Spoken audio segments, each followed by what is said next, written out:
ভাইজান তুমি দেশে চলে আসছো, আগে থেকে জানালে না কেন?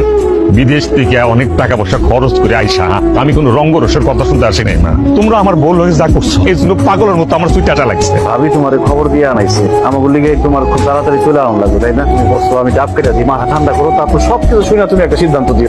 আজকে রাত্রে এই বাড়িতে শালি সবুজ শালি আর সমস্ত সম্পত্তি ভাগ করে দাও। ভাইজান তুমি কি কইতাছো? এই সব তোমার দুটো পায়ে ধরি, আমাকে যা আছে সব তো তোমারই ভাইজান। যা হইব শালি সবুজ।